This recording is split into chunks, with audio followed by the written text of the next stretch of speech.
Hello everyone, welcome to the channel. It is the world of microcontroller, microprocessor and microcontrollers application. તો previous લેક્ચરની અંદર આપણે જોયું હતું કે કેવી રીતે રેગ્યુલેટર કામગીરી કરે છે અને રેગ્યુલેટરના ટાઈપ વિશે આપણે વાત કરેલી હતી અને એમાં પર્ટિક્યુલર ઇમ્પોર્ટન્ટ વસ્તુની વાત કરીએ તો એની ટેગલાઇન વિશે આપણે વાત કરેલી હતી. હવે આજના લેક્ચરની વાત કરીએ તો આજનો ટોપિક છે what is control action and type of control action, કે કંટ્રોલ એક્શન કોને કહેવામાં આવે અને તેના પ્રકારો, એ આપણો આજના ટોપિકનું નામ છે. તો સૌથી પહેલાં એની અંદર આપણે કંટ્રોલ એક્શન કોને કહેવાય એના વિશે આપણે વાત કરીએ. તો સાથે સાથે ખાસ મિત્રો નોટ ડાઉન કરતા જાજો અને હું તમને આપણે ટોપિકની શરૂઆત કરીએ એની પહેલાં આજના જે ક્વેશ્ચન છે એના વિશે પણ માહિતી આપી દઉં.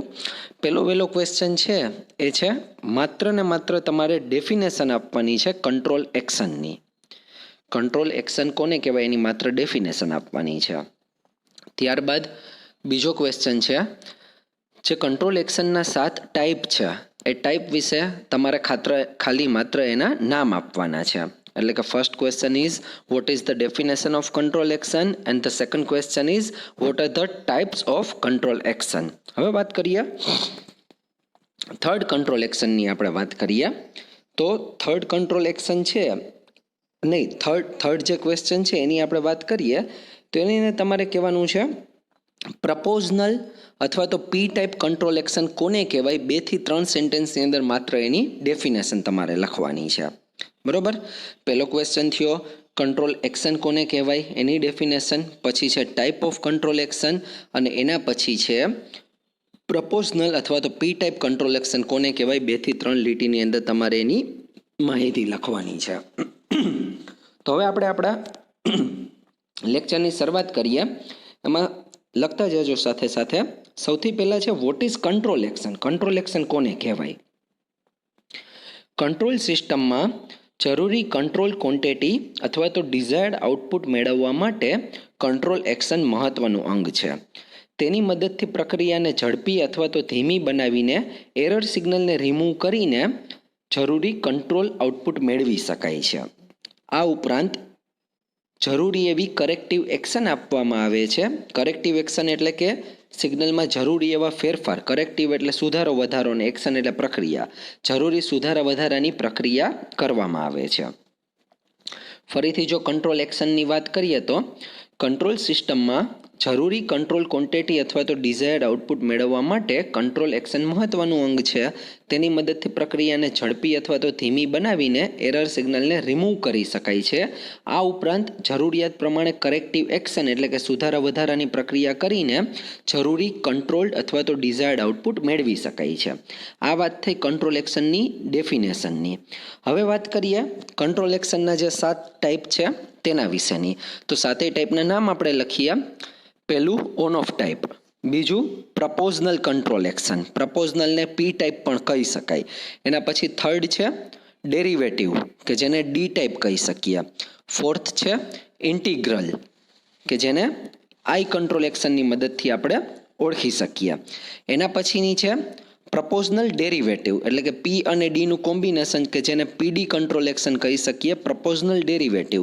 એના પછીની કંટ્રોલ એક્શનનું વાત કરીએ તો પીઆઈ એટલે કે પ્રપોઝનલ ઇન્ટિગ્રલ કંટ્રોલ એક્શન કે જેને પીઆઈ કંટ્રોલ એક્શન કહેવાય છે. અને લાસ્ટમાં છે ત્રણેય કંટ્રોલ એક્શનનું કોમ્બિનેશન કે જેને પીઆઈડી કંટ્રોલ કહેવામાં આવે કે જે પ્રપોઝનલ ઇન્ટિગ્રલ અને ડેરિવેટિવનું કોમ્બિનેશન છે. તો આ થઈ તમારી 7 કંટ્રોલ એક્શનના માત્ર નામની વાત. બરોબર, હવે 1 બાય 1 કંટ્રોલ એક્શન આપણે જોઈએ. એની અંદર પહેલી કંટ્રોલ એક્શન છે, લખો 1 કરીને on off type control action. બહુ સિમ્પલ, આપણે ઓપન લૂપ અને ક્લોઝ લૂપની અંદર પણ ભણી ગયા એ રીતની સિસ્ટમ છે. પહેલી સિસ્ટમનું નામ છે on off type control action. લખો એની અંદર આ એક્શનમાં કંટ્રોલ એક્શન એરરની દિશા પર આધાર રાખે છે, નહીં કે એરરની માત્રા પર. એટલે કે એરરની ડાયરેક્શન પર આધાર રાખે છે, એરરના મેગ્નિટ્યુડ પર નહીં. તેના ઉદાહરણ આપણે લઈએ ઓટોમેટિક ઇલેક્ટ્રિક આયન, રેફ્રિજરેટરનું ટેમ્પરેચર કંટ્રોલ અને ઓટોમેટિક વોશિંગ મશીન. આ વાત થઈ ઓન ઓફ ટાઈપ કંટ્રોલ એક્શનની. હવે આપણે વાત કરીએ જે આપણે અહીં જોઈ શકીએ છીએ proportional control action. Proportional control એક્શનની આપણે વાત કરીએ તો નામ પ્રમાણે એ કેવી રીતે કામકાજ કરે છે એ આપણે જોઈએ કે અહીં કંટ્રોલ એક્શન એરરના પ્રમાણમાં હોય છે. તો શું લખેલું છે? પ્રપોઝનલ કંટ્રોલ સિસ્ટમમાં જે કંટ્રોલ એક્શન છે એરરના પ્રમાણમાં હોય છે. એટલે કે આપણે કહી શકીએ કે જો એરર વધારે હશે તો કંટ્રોલ એક્શન વધારે હશે અને એરર ઓછી હશે તો કંટ્રોલ એક્શન પ્રમાણમાં ઓછી હશે. હવે આપણે એનો બ્લોક ડાયાગ્રામ જે આપણને આપેલો છે એ સમજવાનું આપણે સ્ટાર્ટ કરીએ. આ છે એનો બ્લોક ડાયાગ્રામ. તો જો બ્લોક ડાયાગ્રામની વાત કરીએ તો આપણે કહી શકીએ કે અહીં આઉટપુટને ફીડબેક એલિમેન્ટમાં આપતા ફીડબેક સિગ્નલ જનરેટ થઈ અને કમ્પેરેટરને મળે છે. તો જો આપણે વાત કરીએ તો આ થયું આઉટપુટ. આ આઉટપુટ છે એને થોડા પ્રમાણમાં આ જે ફીડબેક એલિમેન્ટ છે એને સેન્સ કરે છે અને ફીડબેક સિગ્નલને ક્યાં આપે છે? ફરીથી ઇનપુટ તરીકે આપે છે અને અહીં જે આ કમ્પેરેટર છે એ બે સિગ્નલને કમ્પેર કરવાનું કાર્ય કરે છે. હવે કમ્પેરેટર ક્યાં બે સિગ્નલને કમ્પેર કરે છે? એક થયું તમારું આ રેફરન્સ સિગ્નલ, આ પેલું થયું રેફરન્સ સિગ્નલ અને બીજા સિગ્નલની વાત કરીએ તો બીજું છે ફીડબેક સિગ્નલ. હવે આ બંને સિગ્નલને જો કમ્પેર કરવામાં આવે અને જો બંને વચ્ચે કંઈ તફાવત હશે તો એરર સિગ્નલ જનરેટ થશે.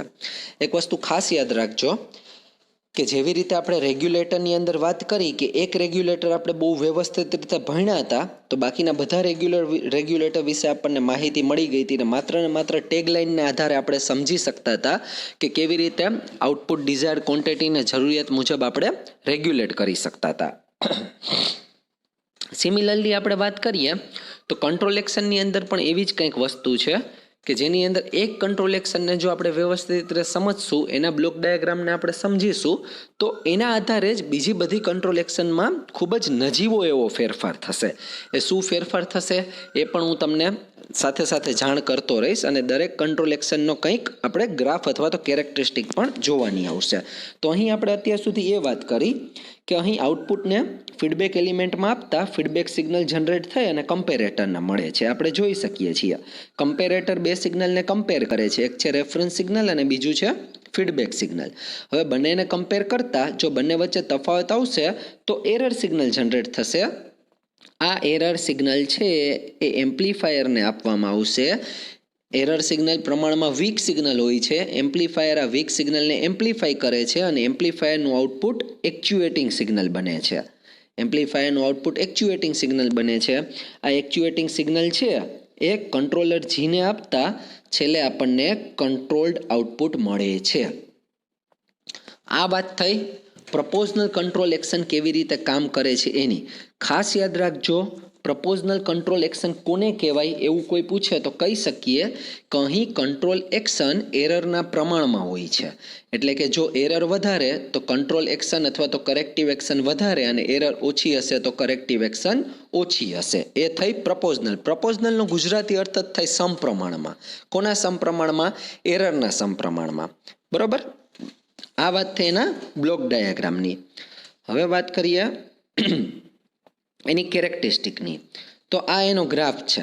એની કેરેક્ટરિસ્ટિકની જો આપણે વાત કરીએ તો આપણે કહી શકીએ કેરેક્ટરિસ્ટિકની અંદર કે રિસ્પોન્સ પ્રમાણમાં ઝડપી છે. પહેલી વાત કરીએ તો રિસ્પોન્સ પ્રમાણમાં ઝડપી છે. આપણે અહીં જોઈ શકીએ છીએ સપોઝ કે અહીંયા 0 વેલ્યુ હોય ટાઈમની સાપેક્ષે આ વસ્તુ આપણે જોઈએ છીએ આઉટપુટ છે તો જુઓ તમે ગ્રાફ તરત ચાલુ થઈ જાય છે 0થી. એટલે આપણે કહી શકીએ કે તેનો રિસ્પોન્સ પ્રમાણમાં ઝડપી છે. હવે બીજું આપણે કહી શકીએ કે મળતો આઉટપુટ છે એ ડિઝાયર્ડ આઉટપુટ કરતાં પ્રમાણમાં ઓછું છે. આ જે ડોટેડ લાઇન છે, આ જે ડોટેડ લાઇન આપણે જોઈ શકીએ છીએ એ ડિઝાયર્ડ આઉટપુટ માટેની ડોટેડ લાઇન છે. તો આપણે જોઈએ તો આપણને આ જે આઉટપુટ મળે છે એ જુઓ આ બે વચ્ચે કંઈક ગેપ છે. તો પેલી કેરેક્ટરિસ્ટિક થઈ કે આઉટપુટ રિસ્પોન્સ પ્રમાણમાં ઝડપી છે. બીજી કેરેક્ટરિસ્ટિક થઈ આઉટપુટ કિંમત ડિઝાયર્ડ આઉટપુટ કરતાં ઓછી છે. અને ત્રીજું આપણે કહી શકીએ કે સિસ્ટમમાં ઓસિલેશન નથી એટલે કે સિસ્ટમ સ્ટેબલ છે. જો અહીં આપણે જોઈ શકીએ છીએ કે આ ગ્રાફ છે, આ જો થર્ડ વાત કરીએ તો આ જે ગ્રાફ છે એ એકદમ સ્ટ્રેટ આગળ વધે છે આવી રીતે આમ સ્ટ્રેટ આગળ વધે છે. જો ઈ ગ્રાફ આવી રીતનો હોત, આમ કંઈ ઓસિલેશન હોત, તો આપણે કહી શકત કે સિસ્ટમ થોડી અનસ્ટેબલ છે. પરંતુ આપણે જોયું જે રીતે કે આ આવી રીતે સ્ટ્રેટ જાય છે, એટલે આપણે કહી શકીએ સિસ્ટમમાં ઓસિલેશન નથી, એટલે કે સિસ્ટમ સ્ટેબલ છે.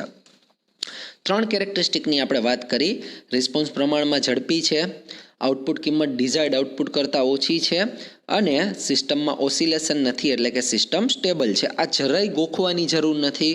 જે ગ્રાફ છે એ માત્ર ગ્રાફ એટલે કે કેરેક્ટરિસ્ટિક જોઈને આપણે એના વિશે માહિતી આપી શકીએ. આપણે જોયું કે નજર સામે જે વસ્તુ દેખાતી હતી એને આધારે જ આપણે આ વસ્તુ લખેલી છે.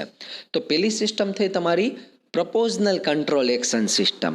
હવે આપણે વાત કરીએ આપણી બીજી કંટ્રોલ એક્શનની, કે જેનું નામ છે ડેરિવેટિવ કંટ્રોલ.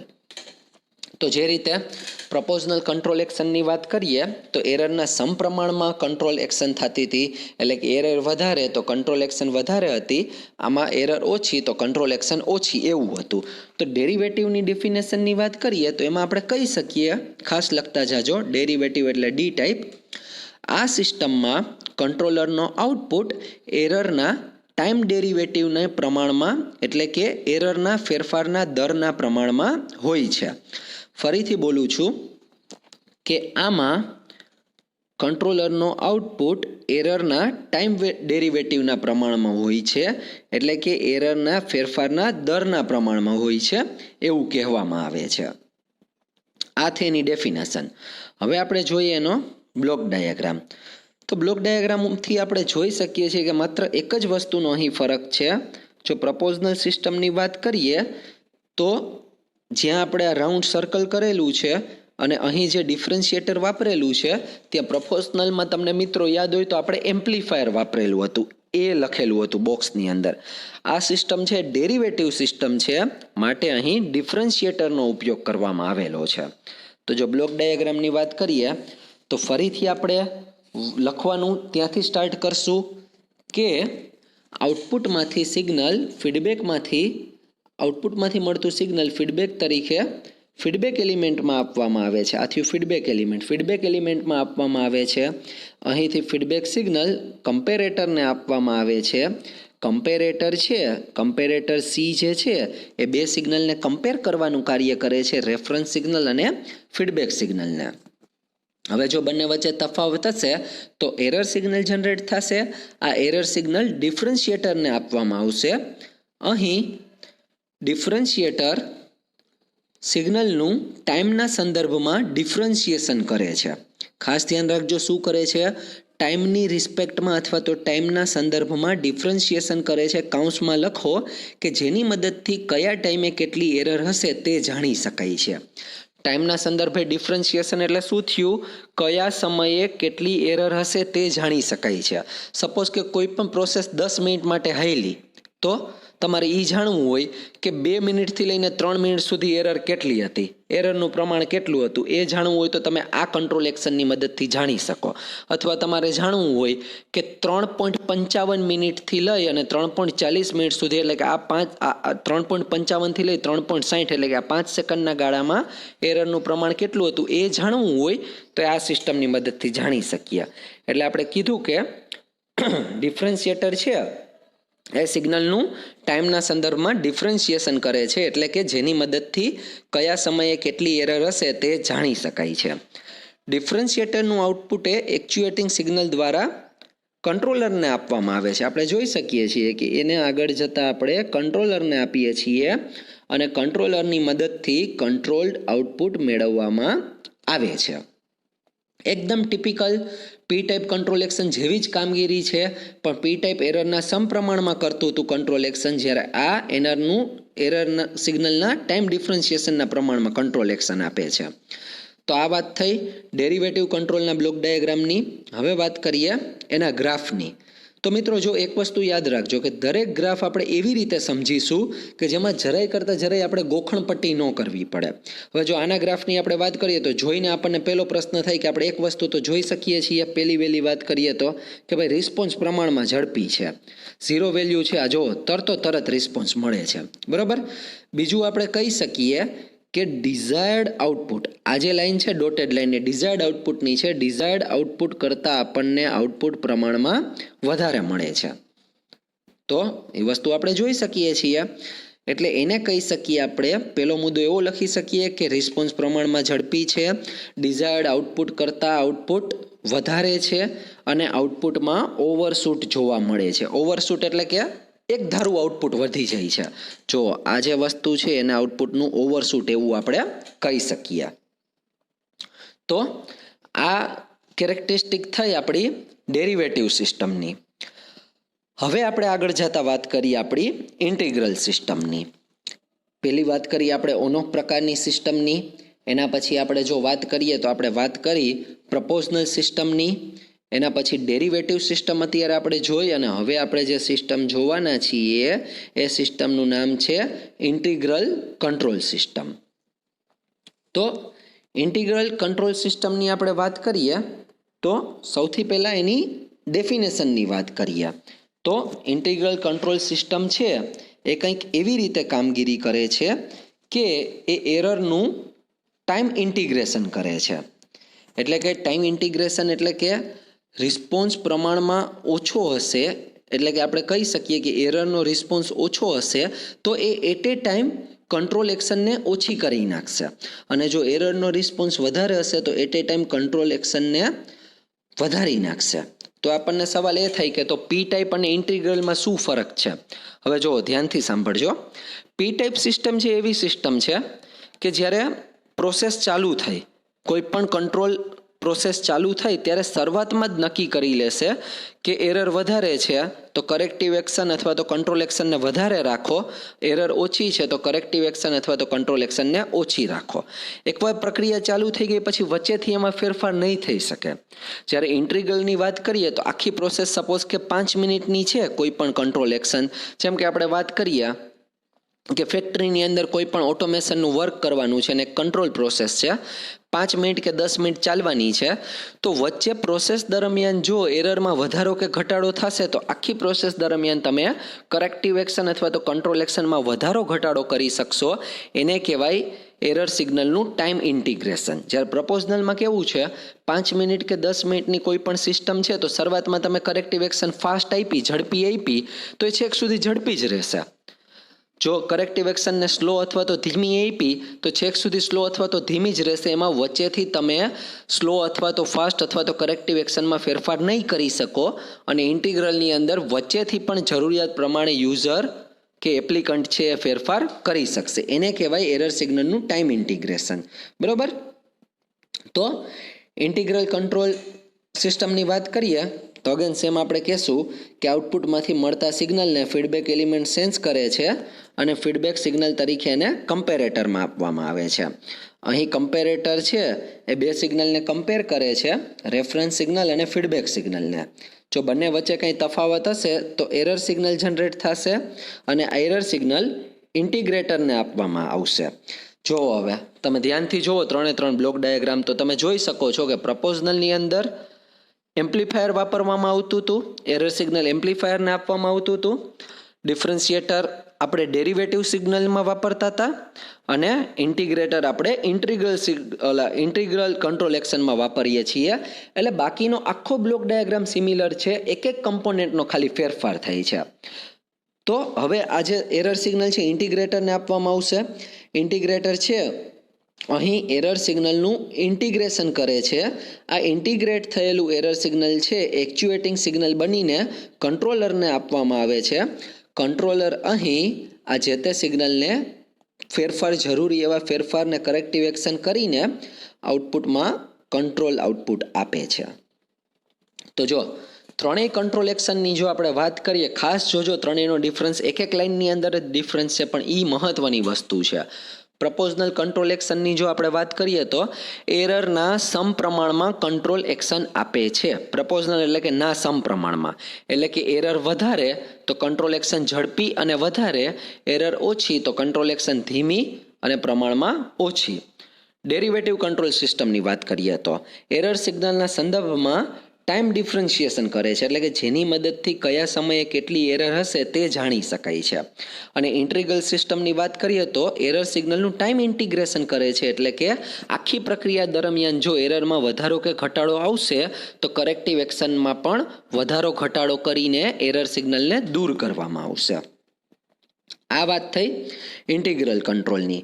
હવે વાત કરીએ એના ગ્રાફની અથવા તો એની કેરેક્ટરિસ્ટિકની.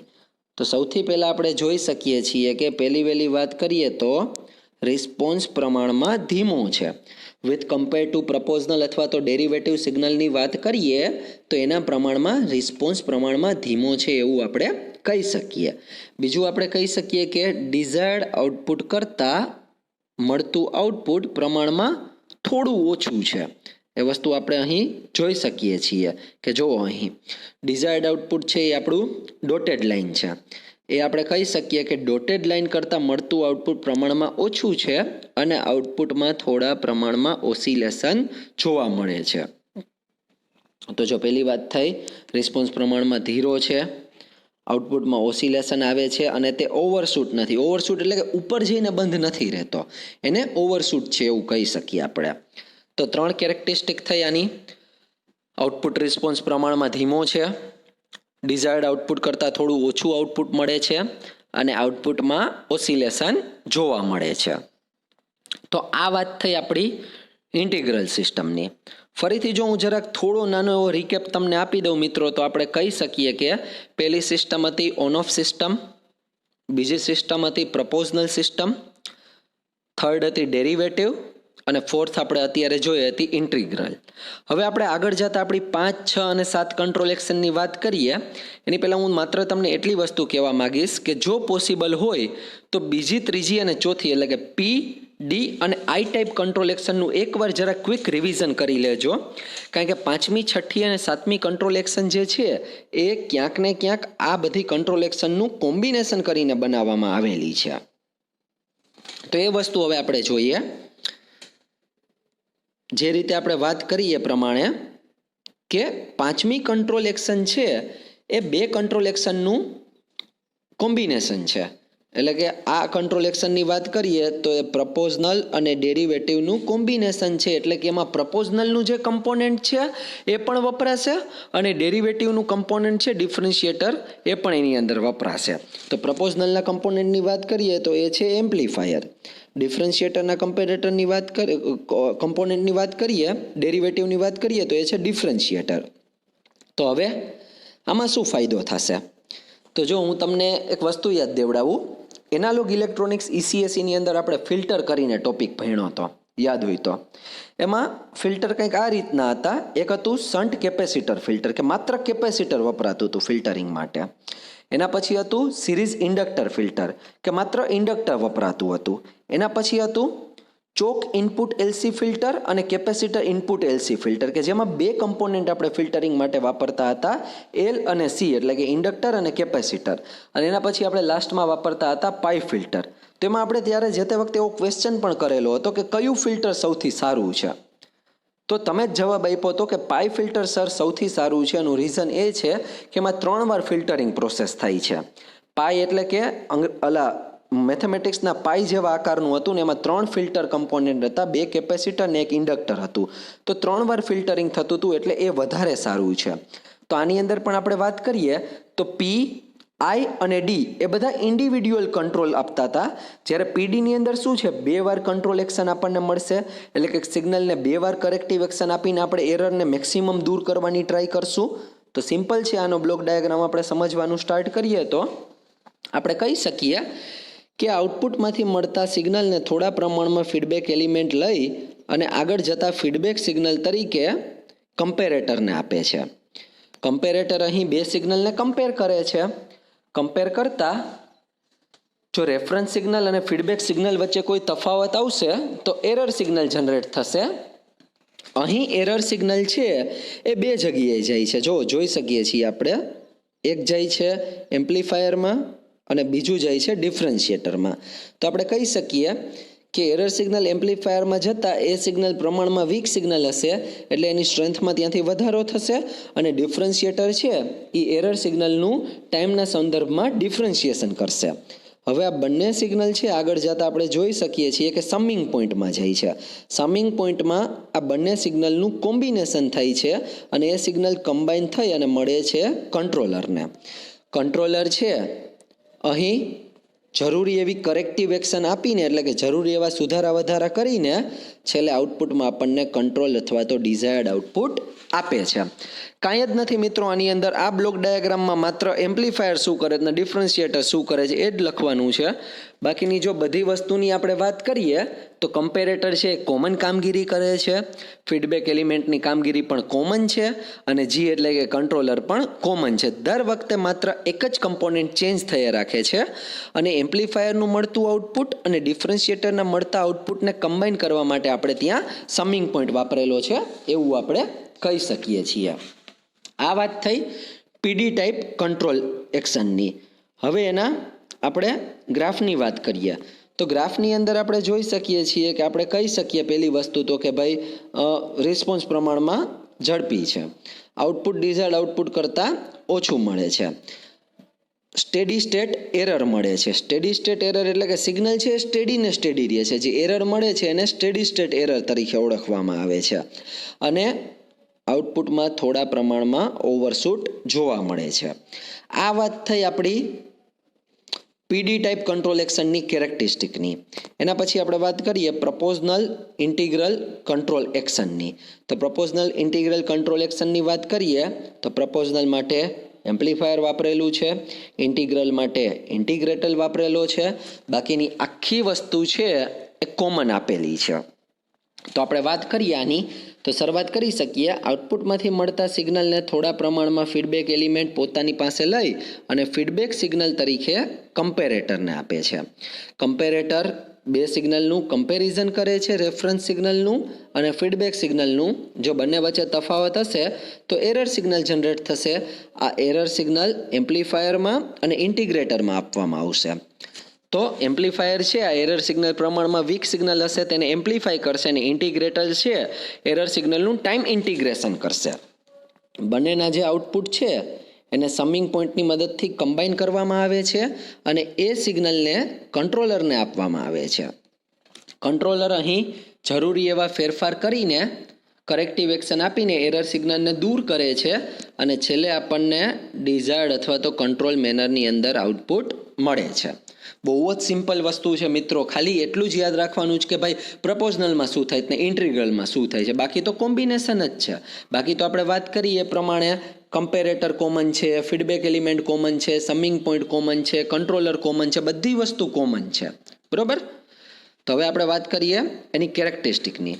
તો કેરેક્ટરિસ્ટિકની અંદર આપણે જોઈ શકીએ છીએ સીધે વિધું કાંઈ બુદ્ધિ માર્યા વગર કે પહેલું વહેલું કે ભાઈ આઉટપુટ રિસ્પોન્સ પ્રમાણમાં ધીમો છે, સિગ્નલમાં ઓસિલેશન જોવા મળે છે અને સ્ટેબિલિટી પ્રમાણમાં ઓસિલેશન જ્યાં હોય ત્યાં સ્ટેબિલિટી પ્રમાણમાં ઓછી હોય એટલે આપણે કહી શકીએ કે સ્ટેબિલિટી પણ પ્રમાણમાં ઓછી છે. અને આપણે વાત કરીએ તો કહી શકીએ કે ડિઝાયર્ડ આઉટપુટ કરતાં આઉટપુટ થોડું ઓછું મળે છે.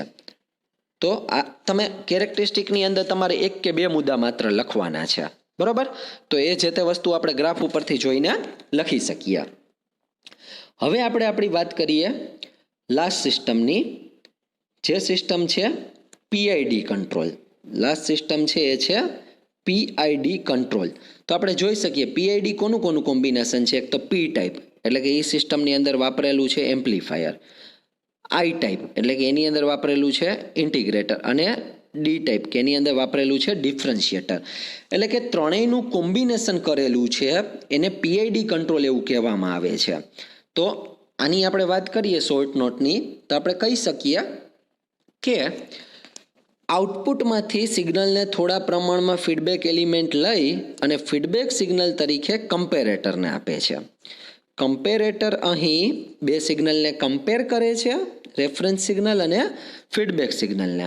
કમ્પેરેટર સિગ્નલને કમ્પેર કરતાં જો બંને વચ્ચે તફાવત આવશે તો એરર સિગ્નલ જનરેટ થશે. આ એરર સિગ્નલને એમ્પ્લીફાયરમાં, ડિફરન્શિએટરમાં અને ઇન્ટિગ્રેટરમાં આપવામાં આવે છે. એમ્પ્લીફાયર એને એમ્પ્લીફાય કરવાનું કામ કરશે, ડિફરન્શિએટર એને ટાઈમના સંદર્ભમાં ડિફરન્શિએશન કરશે અને ઇન્ટિગ્રેટરની મદદથી એરર સિગ્નલનું ટાઈમ ઇન્ટિગ્રેશન થશે.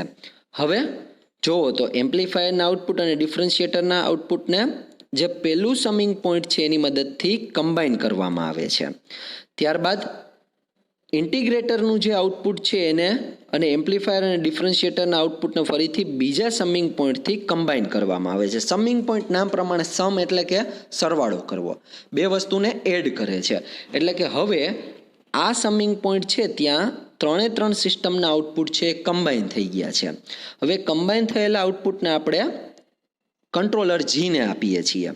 અહીં કંટ્રોલર જી છે એ સિગ્નલમાં જરૂરી એવા ફેરફાર કરે છે, જરૂરી એવી કરેક્ટિવ એક્શન આપે છે અને એરર સિગ્નલને દૂર કરે છે, જેથી આપણને આઉટપુટમાં ડિઝાયર્ડ કંટ્રોલ મેનરની અંદર આઉટપુટ મળે છે એવું કહેવામાં આવે છે. તો આ થયું આપણું કંટ્રોલ્ડ આઉટપુટ પીઆઈડી કંટ્રોલની મદદથી. તો હવે ક્વેશ્ચન મનમાં થાય કે સૌથી સારામાં સારી કંટ્રોલ એક્શન કઈ? તેનો જવાબ તમારી સામે જ છે. પીઆઈડી કંટ્રોલ એક્શન સૌથી સારામાં સારી કંટ્રોલ એક્શન છે. એનું રીઝન એ છે કે 3 વાર આપણે કરેક્ટિવ એક્શન આપીએ છીએ, પી સિસ્ટમની મદદથી, ડી સિસ્ટમની મદદથી અને આઈ સિસ્ટમની મદદથી. એટલા માટે એમાંથી મળતું આઉટપુટ છે મોસ્ટ કંટ્રોલ મેનરમાં અને મોસ્ટ ઇફિશિયન્ટ અને એરર ફ્રી આઉટપુટ હશે એવું કહેવામાં આવે છે. એની કેરેક્ટરિસ્ટિકની આપણે હવે વાત કરીએ તો એની કેરેક્ટરિસ્ટિક કંઈક એવી છે કે આઉટપુટમાં થોડું ઘણું ઓસિલેશન જોવા મળે છે, ડિઝાયર્ડ આઉટપુટ કરતાં આઉટપુટ વધારે મળે છે અને રિસ્પોન્સ છે એ પ્રમાણમાં થોડો ધીમો છે. આને ઝડપી રિસ્પોન્સ અને સાવ ધીમો રિસ્પોન્સ પણ ન કહી શકીએ. આને આપણે કહી શકીએ કે રિસ્પોન્સ પ્રમાણમાં થોડો ધીમો છે એવું આપણે કહી શકીએ આની અંદર. બરોબર? તો મિત્રો આ વાત થઈ આપણી 7 કંટ્રોલ એક્શનની. એની કેરેક્ટરિસ્ટિક આપણે જોઈ, એના બ્લોક ડાયાગ્રામ વિશે વાત કરી અને એક્ઝામ પોઈન્ટ ઓફ વ્યૂથી હું તમને વાત કરું તો મોસ્ટ ઇમ્પોર્ટન્ટ ક્વેશ્ચન કહી શકીએ. કોઈ પણ કંટ્રોલ એક્શન એક તો તમને પૂછાશે ને પૂછાશે જ. એનો બ્લોક ડાયાગ્રામ ખૂબ જ સિમ્પલ છે. જો કોમન વસ્તુ આપણે કાઢી લઈએ તો એક comparator common, feedback element common, controller common.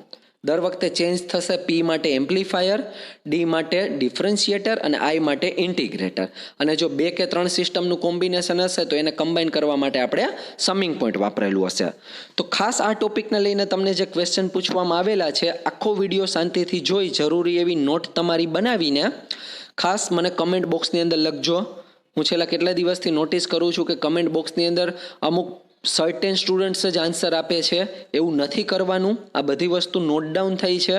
તમારી ક્લાસ નોટ, લેક્ચર નોટ એ બધું તમે જે વર્ક કરો છો, અપલોડ કરો છો, એને આધારે તમારા ટર્મ વર્ક અને સબમિશનના માર્ક મૂકવામાં આવશે. એટલે ખાસ પૂરી ઓનેસ્ટીથી અને પૂરા એથિક્સ મેન્ટેન કરીને તમારું વર્ક કરજો. Thank you friends.